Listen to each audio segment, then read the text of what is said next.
이 시간 왜 성공하고자 하는가 하는 주제를 가지고 우리 시간 말씀 함께 나눌 때 많은 은혜가 있으시기를 바랍니다. 네, 우리가 자주 쓰는 사자성어 하나를 좀 같이 보고 넘어갈까 하는데요. 저희가 쓰는 사자성어 중에 하나가 고진감래라고 하는 말이 있습니다. 그래서 고진감래 그 뜻이 뭔가 하면 쓴 것이 다 하면 쓴 것이 지나가면 단 것이 온다. 그래서 우리가 일반적으로 좋지 못한 일이 있는 사람들에게 위로하면서 괜찮아, 이제 좋은 일이 있을 거야, 이제 고생 끝이 나고 낙이 올 거야 라고 위로할 때 많이 사용하는 말입니다. 특히 우리나라에서 이 말은 더 많이 사용되어지고 또 저희 또래는 워낙 이 이야기를 많이 들었던 것 같습니다. 제가 학교를 다닐 때 물론 저보다 훨씬 더 많은 학교를 다니셨겠지만 저 학교를 다닐 때 고등학교에 아침 7시 30분이면 등교를 해야 합니다. 등교 시간이 7시 30분이고 그 모든 시간이 끝이 나는데 10시 반에 끝이 납니다. 그 점심시간이랑 저녁시간에도 밥 먹을 수 있는 30분을 제외하고는 나머지 1시간은 또 자습 공부를 해야 해서 그 시간을 3년이라는 시간을 이렇게 학교에서 보냈는데 그때 선생님들이 저에게 제일 많이 했던 말이 이 말이었던 것 같습니다. 지금만 좀 참아라. 지금 이 시간만 지나가면, 너가 이 시간과 이 힘든 것을 지나가면 너 대학교 가면 너 하고 싶은 거 다 할 수 있어. 너 지금 고생하는 거 너 나중 가면 다 해결될 거야. 그러니까 지금만 참고 버티자라고 많이 이야기하고 들어왔습니다. 그리고 이 말은 아마 저만 그렇게 들었던 것은 아닐 것입니다. 우리 모두가 서로가 서로에게 이렇게 위로하기도 하고요. 그리고 아니면 내 자신에게 주문처럼 외워가며 어려운 시간이 지나고 내가 성공하는 그날을 바라고 그렇게 이야기하고 그렇게 바라기도 합니다. 제가 말씀을 시작하기 전에 이 고진감래라는 말을 왜 함께 먼저 좀 잠깐 나누고자 했나 하면, 어떻게 보면 오늘 말씀이 요셉의 삶의 그 전환점이기 때문입니다. 요셉가 17세에 노예로 팔려서 감옥에 갇혀서 정말 너무나도 힘들고 어려운 시간을 지나서 오늘 이 말씀이 기록되는 요셉의 나이가 30세인데요. 30세에 드디어 요셉이 총리가 되고 있는 말씀입니다. 그래서 지난달에 저희가 말씀을 나눴던 것처럼 요셉은 바로의 앞에 나와서 꿈을 해석합니다. 단순하게 꿈을 해석하는 것뿐만이 아니라 그 꿈이 무슨 의미를 가지고 있는지 정확하게 설명하죠.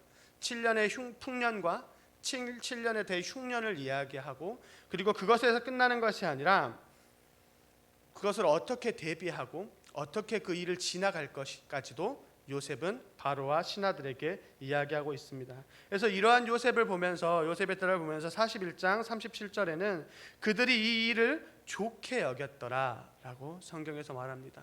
여기서 그들은 바로와 그 바로의 신하들이 요셉의 대답과 요셉의 해석과 요셉의 대책을 보면서 그것을 매우 좋게 여겼다라고 이야기합니다. 실은 이것은 매우 대단한 일이죠. 왜냐하면 지금 요셉이 대하고 있는 사람들이 그냥 어디 동네에서 이렇게 만나는 사람들이 아니죠. 애굽의 왕 파라오이고, 그리고 그 애굽에 있는 모든 고관들인 것입니다. 애굽은 단순한 나라가 아니라 그 당시에 가장 강한 나라죠. 그래서 우리가 역사를 배워가면서도 세계에서 가장 4대 문명을 꼽으라고 한다면 제일 먼저 등장하는 나라가 이 이집트, 애굽이기도 합니다. 그런데 오늘 요셉이 그 애굽의 바로 앞에서 애굽의 모든 똑똑하다라고 하는 술객과 박사들과 모든 사람들이 다 나와서 해도 하지 못했던 것을 오늘 요셉이 해결할 뿐만 아니라 그 해결책까지도 정확하게 마련해 주는 것입니다. 그래서 이러한 요셉의 모습은 애굽의 바로가 보기에도 대단했고, 단순하게 바로는 요셉을 통해서 요셉의 능력만 본 것이 아니라 요셉의 모습을 통하여서 하나님의 영광이 드러났고, 그래서 바로가 요셉을 통해서 누구를 보냐면 하나님을 봅니다. 물론 그렇다고 해서 바로가 하나님만이 온전한 신이시라는 그 모든 것까지 다 알지는 못하지만 그 바로가 하나님의 이름을 이야기하고 요셉을 바라볼 때 하나님의 영이 감동한 사람이라고 이야기하는 것이죠. 그래서 요셉은 그러한 상황 가운데에서 오늘 애굽의 2인자, 애굽의 총리가 되어집니다. 40절과 41절 저희가 좀 함께 읽었으면 하는데요. 혹시 한번 띄워주실 수 있으실까요? 네, 40절 41절입니다. 같이 읽겠습니다. 시작. 너는 내 집을 다스리라. 내 백성이 다 내 명령에 복종하리니 내가 너보다 높은 것은 내 왕자뿐이니라. 바로가 또 요셉에게 이르되 내가 너를 애굽 온 땅의 총리가 되게 하노라 하고. 아멘. 바로로부터 인정받은 요셉은 이제 애굽의 총리가 되었습니다. 애굽 온 땅을 다스릴 뿐만 아니라 애굽에서 바로를 제외하고는 모든 사람들 위에 서게 된 것이죠. 그래서 우리는 그런 자리에 선 사람을 만인지상의 자리에 앉았다라고 이야기합니다. 그리고 성경에서는 거기서 끝내는 것이 아니라 42절 43절에서 그 요셉이 총리가 되어서 받은 권위와 바로가 얼마나 요셉을 총애하였는지에 대해서 이야기해 줍니다. 그래서 바로가 자신의 인장 반지를 빼어서 요셉에게 손에 끼워주고요, 세마포 옷을 입히고 금 사슬을 목에 걸어줍니다. 버금수레에 요셉을 태우고 무리가 그의 앞에 소리 지르기를 엎드리라. 바로가 그에게 애굽 전국을 총리로 다스리게 하였더라라고 이야기합니다. 그래서 우리가 이걸 조금만 보고 넘어갔으면 하는데요, 바로가 인장 반지를 빼어준다라고 하는 것, 인장 반지는 자신의 신분을 나타내는 신분증 혹은 저희로 따지면 인감도장 같은 거입니다. 그래서 어떤 사람이 자신이 무언가를 결제하고 허락할 때 저희가 도장을 찍듯이 그 인장 반지를 가지고 도장을 찍어주는데, 바로가 오늘 요셉에게 그 자신의 인장 반지를 내어준다라고 하는 것은 요셉이 하는 그 모든 일에 바로의 권위를 실어주겠다는 겁니다. 요셉이 그 어떠한 것을 하든 그것은 곧 바로의 의지이고 바로의 생각이라고 허락해 주는 것이죠. 또한 세마포 옷을 입습니다. 입히는데 그 당시 애굽의 고관들 혹은 제사장, 그런 제사를 하는 제사장들이 입고 있는 귀한 옷으로 요셉에게 그 옷을 입힘으로 요셉이 지나갈 때 외부적으로 외적으로도 요셉이 얼마나 존귀한 자인지 나타낼 수 있게 된 것입니다. 그리고 금사슬을 목에 걸어주는데 그것은 공직에 있는 자들에게 주어지는 것으로 왕의 호의를 받았다라는 상징입니다. 그래서 성경에서도 이 장면이 또 한 번 등장하는데 다니엘서 5장 16절인데 제가 읽어드리겠습니다. 내가 내게 대하여 들은즉 너는 해석을 잘하고 의문을 푼다 하도다. 그런즉 이제 내가 이 글을 읽고 그 해석을 내게 알려주면 내게 자주색 옷을 입히고 금 사슬을 내 목에 걸어주어 너를 나라의 셋째 통치자로 삼으리라 하니. 아멘. 이 말씀은 다니엘서에서 벨사살 왕이 성전의 기물을 가지고 잔치를 벌이다가 하나님께서 그 벽에 손가락으로 글을 쓰시는 것을 보고 두려워하여서 그 글을 해석해 주는 사람에게 그 사람이 누구든지 이러한 것들을 내어줄 것이다 라고 했을 때 다니엘이 그 앞에 나와서 그 글을 해석해 주는 장면이 기록되어 있는 말씀인데요, 이때 그 벨사사랑이 포상으로 걸었던 보상에도 무엇이 들어가냐면 오늘처럼 금사슬을 목에 걸어준다라고 이야기하고 있습니다. 이처럼 그 고대 근동 사회에서 금사슬을 목에 걸어준다는 것은 그 왕이 얼마나 총애하고 왕이 특별한 호의를 입었다라는 것을 의미하는 것이죠. 그리고 그 다음에 버금수레에 요셉을 태웁니다. 이 버금수레는 왕이 가는 수레에 바로 뒤를 따르는 수레입니다. 그래서 왕의 바로 뒤를 따른다라고 하는 것은 그 나라의 제2통치자로서 왕의 그 다음 사람이라는 것을 의미하는 것이죠. 거기서 끝나는 것이 아니라 그 요셉이 지날 때 사람들이 소리치죠. 하나님께서 바로가 이 사람을 이 애굽의 제2통치자로 삼았다라고 소리치고 엎드리게 하는 것입니다. 이것은 오늘날에도 일부 중동 국가에 남아있기도 한 문화인데요, 왕이나 혹은 그에 준하는 고관이 지나갔을 때 그 권위에 순종하는 마음에 그 앞에 엎드리는 모습입니다. 그리고 이것은 우리나라에서도 왕이 행차할 때는 그 왕을 쳐다보는 것이 아니라 그 앞에 엎드렸었죠. 그것 또한 성경에서는 에스더서에서 모르드게가 그 아하수에로 왕의 암살을 막을 때 그것의 보상으로 아하수에로 왕이 하만에게 시켜서 왕의 옷을 입히고 말을 태워서 하만이 그 성을 돌면서 그 사람이 왕이 아끼는 존귀한 자이다라고 소리치고 다녔던 말씀이 기록되어 있는 것처럼 그 당시 사회에서 아주 특별한 사람에게 주어지는 특권이었습니다. 이렇게 요셉이 바로의 큰 총애를 받고 그동안 13년간의 아주 어렵고 힘든 날과 시간을 지나서 옵니다. 그리고 44절에서는 바로가 이렇게 이야기합니다. 바로가 요셉에게 이르되 나는 바로라 애굽 온 땅에서 내 허락이 없이는 수족을 놀릴 자가 없으리라 하고. 아멘. 나는 바로라. 이 말에서 바로가 얼마나 어떻게 보면 교만한 것이고 그 바로의 위세가 얼마나 대단했는지, 그 자부심이 얼마나 있는지 보여주는 것 같습니다. 나는 바로라 하는 말 가운데는 여러 가지 의미가 있는 거죠. 내가 이곳의 지배자고 내가 이곳의 왕이고 그것을 넘어서 내가 이곳의 신이야. 내가 하고자 하는 건 모든 것이 다 되는 곳이야. 그런 나는 그런 바로야. 나는 그런 파라오인데 나는 그런 바로야. 그런데 내가 너를 그렇게 총리로 세울 거야 라고 이야기하는 거죠. 그리고 요셉의 마지막 약정인 요셉이 히브리 사람이기 때문에 그것을 걱정하였는지 요셉을 온의 제사장 보디베라의 딸 아스낫에게 주어 결혼하게 합니다. 온이라고 하면 조금 낯선 지명일 수 있지만 역사 속에서 온이라고 하는 곳의 지명은 헬리오폴리스라고 하는 도시입니다. 이집트 역사를 조금만 좋아하면 헬리오폴리스라고 하는 도시는 단순한 도시가 아닙니다. 그 도시는 태양신 라라는 것을 섬기는 그런 우상을 섬기는 그런 도시인데 이집트에서 바로 우리가 성경에서는 바로라고 하고 역사 속에서 파라오라고 이야기하는 그 파라오를 어떻게 이야기하냐면 태양신 라의 현신이라고 이야기하거나 아니면 라의 아들이라고 표현하기도 할 정도로 이집트에서 그 태양신을 섬긴다라고 하는 그 도시는 아주 절대적인 권력을 가진 도시입니다. 그래서 그 헬리오폴리스라는 온에 있는 제사장은 그 태양신 라를 섬기는 제사장으로 그 가족과 결혼한다라고 하는 것은 이집트 역사 속에서 그 왕족에 준하는 대우입니다. 왕족들이 주로 그런 제사장 계층의 가족들과 결혼하는 부분들이 있었기 때문에 요셉을 그 온의 제사장 보디베라의 딸에게 결혼시킨다라고 하는 것은 그 요셉을 왕족에 준하는 대우로 그렇게 하고 있는 모습인 것입니다.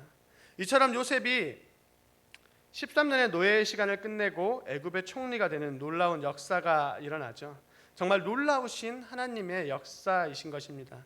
아마 지금 이 시대에 이런 일이 있었다면 많은 방송사에서 이 성공 사례를 미담으로 만들기 위해 찾아왔을 겁니다. 인간극장부터 시작해서 저희가 알 수 있는 모든 소개하는 프로그램에서 아마 요셉을 취재하고자 하고 어떻게 그렇게 성공할 수 있었습니까? 얼마나 힘들었습니까? 그래서 그걸 프로그램화하지 않았을까 싶습니다.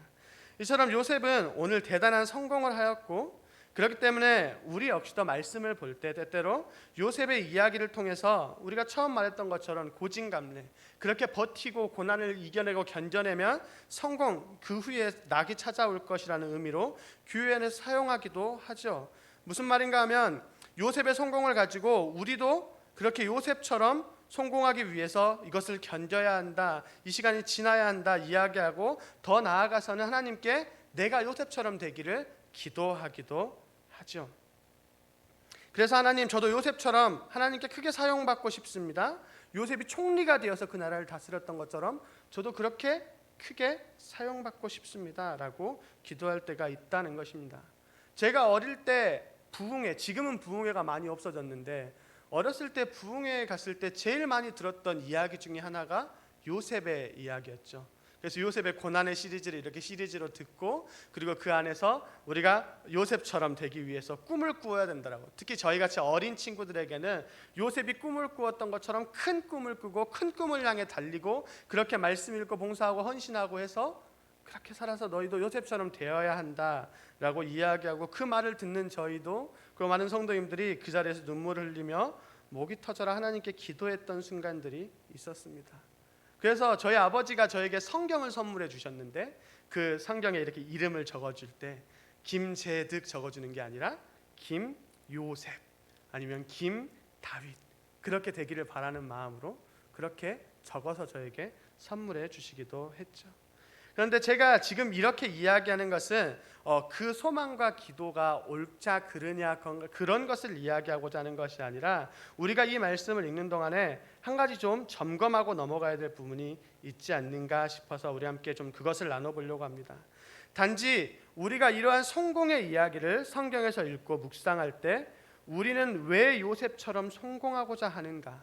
왜 하나님께 기도할 때 하나님 왜 요셉처럼 저도 성공하게 해주세요라고 기도하는 그 이유와 목적이 무엇인지 한번 점검하고 지나가 보자라고 하는 것입니다.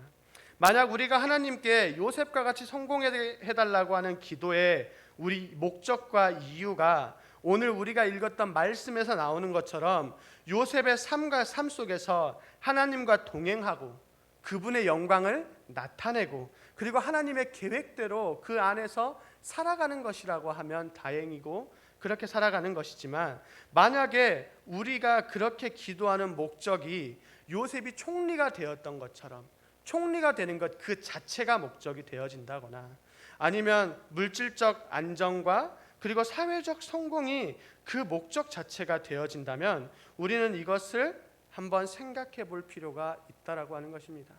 만약에 후자라고 한다면 그것은 우리 안에 세워진 거대한 바벨탑이 되어지는 것이죠. 무슨 말인가 하면, 만약 우리 그리스도인들의 삶이 요셉과 같이 총리가 되어지는 것 그 자체, 사회적 성공, 물질적 안정 그 목적이 되어진다면 그것은 우리 안에 바벨탑인 것입니다. 그것이 사탄이 우리에게 끊임없이 이야기하고 우리를 속이고자 하는 것이라는 것입니다. 사탄은 끊임없이 우리에게 성공이라는 이름으로 우리를 합리화시키고 그럴듯한 명분을 제공하는 거죠. 그렇게 인류가 바벨탑을 세웠습니다.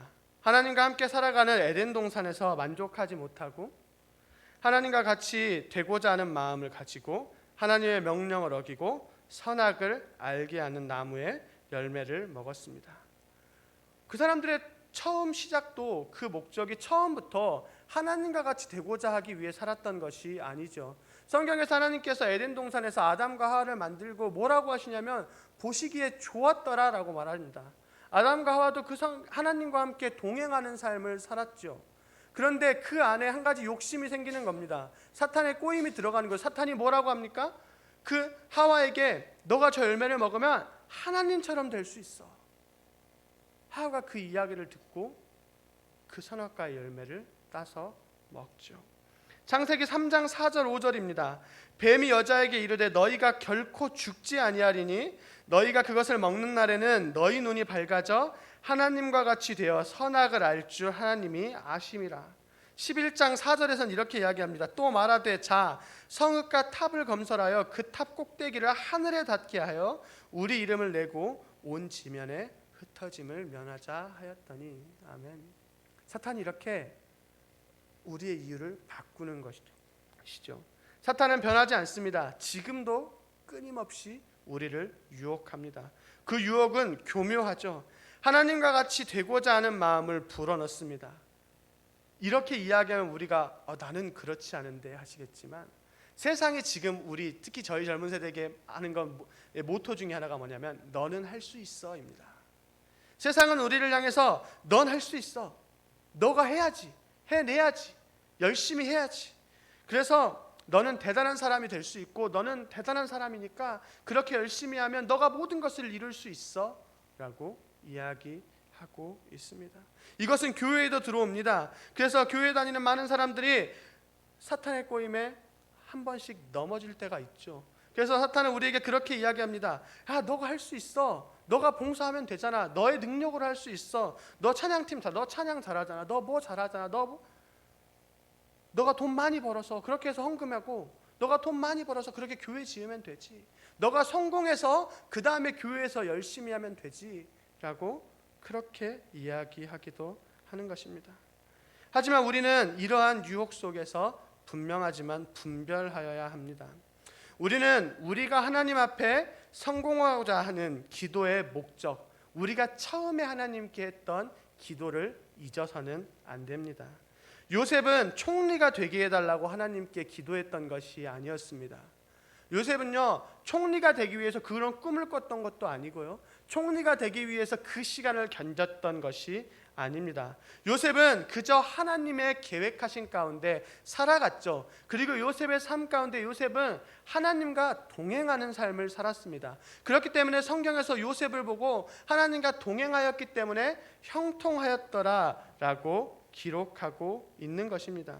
우리도 하나님 앞에 기도했던 이유를 망각해서는 안 됩니다. 성공을 위해서 한 기도가 아니었습니다. 하나님 앞에 쓰임받게 해달라는 기도였고, 주님께서 드러나시기를, 나를 통해서 하나님께서 영광 받으시기를 기도했으며, 하나님이 일하실 때 주님 저를 그 도구로 사용해달라고, 그렇게 연단해달라고 우리가 기도했습니다. 그것이 우리가 하나님 앞에 하나님 저를 요셉처럼 사용해 주세요, 하나님 제가 요셉처럼 성공하고 싶습니다 라고 하는 그 기도의 이유였던 것이죠.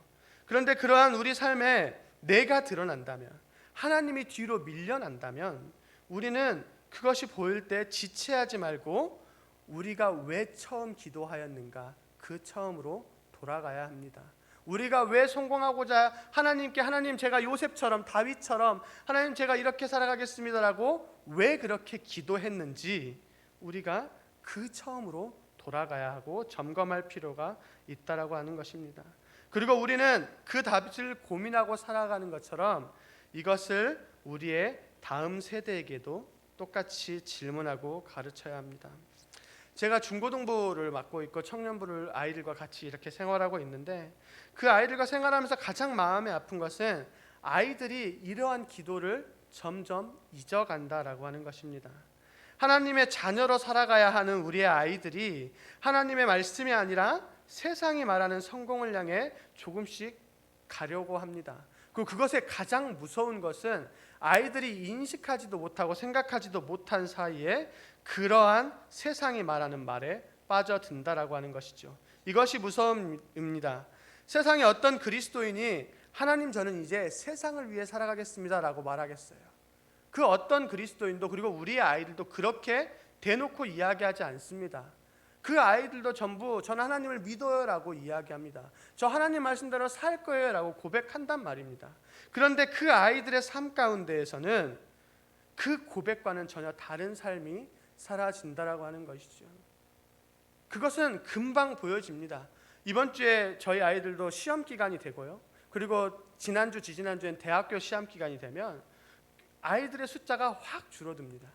시험 기간이 되거나 아니면 어떤 큰 나의 중요한 것들이 있으면 예배가 뒷전으로 밀리고 그 아이들의 삶 가운데 다른 것들이 채워지는 것이죠. 그래서 고3이 되면요, 교회에서 아이들이 사라집니다.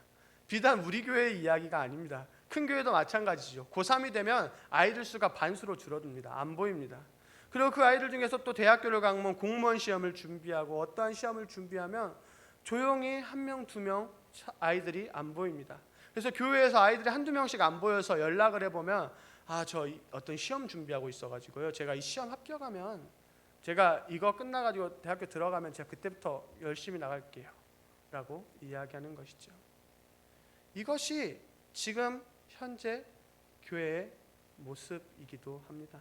물론 모든 아이들이 그러는 것은 아니고 모든 그리스도인이 그렇게 살아가는 것은 아니지만, 우리가 느끼지도 못하고 우리가 잘 알지 못하는 사이에 어느 순간 이러한 생각이 교회 가운데에도 조금씩 늘어가고 있다는 말입니다.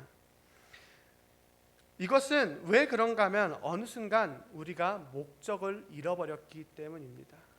왜 공부하기 시작했는가? 내가 왜 좋은 대학교를 가려고 했는가?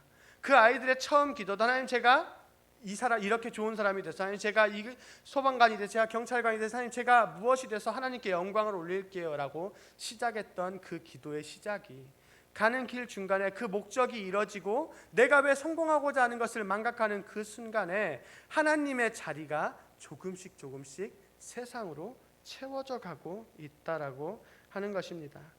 내 바벨탑을 쌓기 시작합니다. 높게 하늘에 닿기 위해서 한 걸음 한 걸음 나아가고 있는 거죠. 이것이 세상이 말하는 성공이고 그것이 곧 우상이 되어지는 것입니다. 물론 우리는 연약하죠. 설사 우리가 그 이유를 기억하고 살아간다 하더라도 우리는 때때로 넘어집니다. 하나님께 우리가 그렇게 하나님 제가 하나님 영광을 드러내겠습니다 라고 이야기하고 저희가 저 교회 문을 딱 열고 나가서 운전하는데 앞에 차가 빵 지나가면 제 마음 가운데도 막 올라오죠. 저희는 연약해서 넘어집니다. 그런데 무엇을 이야기하고자 하는 것이냐면, 우리가 처음 하나님께 어떤 마음으로 기도했는지, 우리가 하나님의 영광을 드러내기 위해서 지금 살아가겠습니다라고 하는 그 생각을 가지고 살아가다가 넘어지고 낙담하는 것과, 그러한 것을 아예 생각조차도 하지 않고 그냥 성공하기 위해서, 총리가 되기 위해서, 좋은 사람이 되겠다라는 그 마음 하나로 살아가는 것은 완전히 다른 이야기라는 것입니다. 그래서 세상이 말하는 성공과 성경에서 말하는 성공을 우리는 구분할 줄 알아야 됩니다. 구별할 줄 알아야 합니다. 그리고 우리 그리스도인은 세상이 말하는 성공을 향해서 달려가는 사람이 아니라 하나님께서 말씀하시는, 성경의 말씀을 통하여서 말씀하시는 성공이 무엇인지 명확하게 하고 그것을 향해 걸어가야 된다라는 것입니다.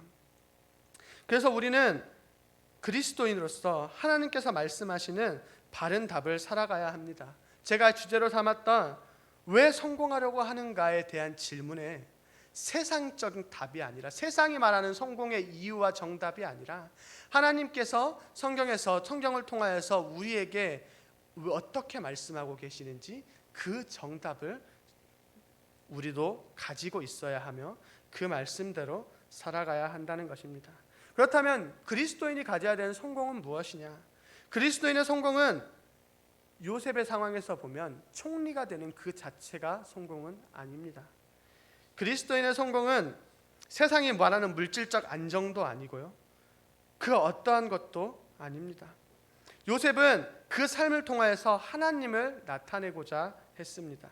하나님의 백성을 그 기근에서 구원하기 위해 애굽으로 와서 총리가 되었고요, 그리고 그것을 떠나서 그 이후의 성경 말씀을 보았을 때에는 히브리 민족이 그 애굽의 보호 아래서 큰 민족을 이룰 때까지 보호받는, 그래서 나중에 400년 뒤에 출애굽할 때까지 그 애굽에서 살 수 있게 하기 위해서 요셉은 먼저 하나님의 부르심을 받아서 그 하나님의 계획 가운데 하나님의 영광을 드러내며 그 삶을 살았던 겁니다. 그렇기 때문에 성경에서는 요셉을 하나님과 함께 동행한 사람이라고 이야기하고 형통한 사람이라고 이야기하고 있습니다.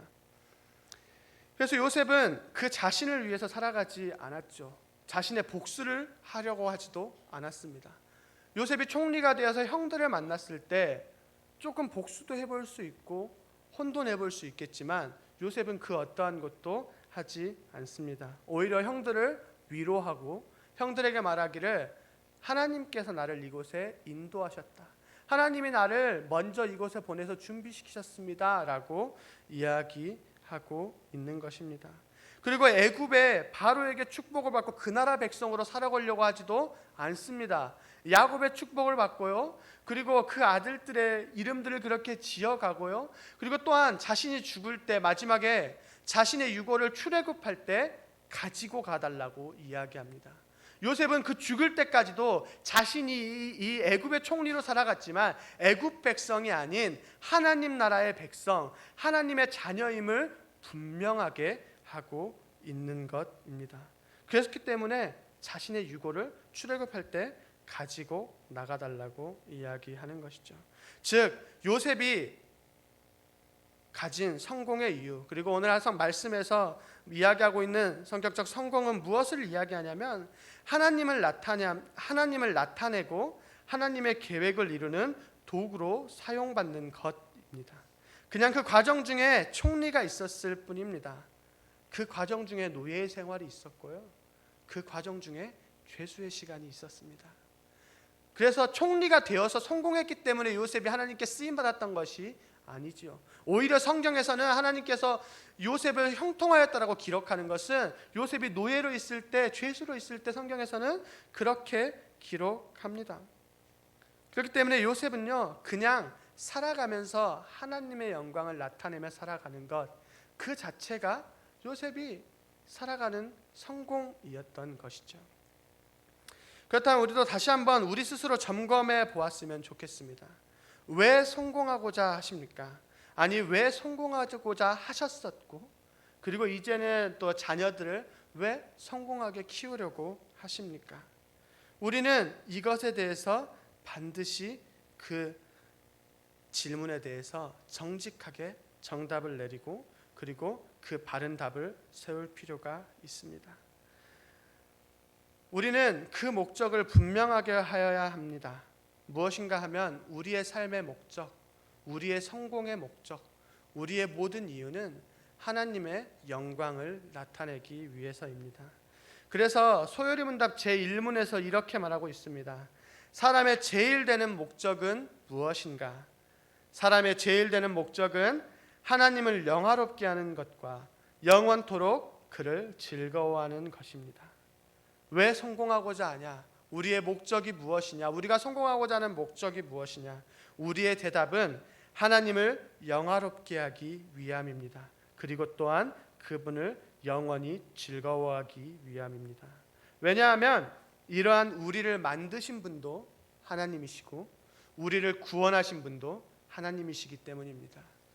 죄로 죽어야 하는 우리를 예수 그리스도의 피값으로 사셨기 때문입니다.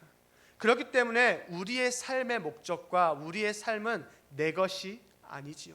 세상 사람들은 내 거야, 그렇기 때문에 내가 잘 돼야 해, 그렇기 때문에 성공해야 해 라고 이야기할 수 있을지 몰라도 우리 그리스도인의 삶의 목적은 그것이 아닙니다. 왜냐하면 우리는 십자가 앞에서 죽었기 때문입니다.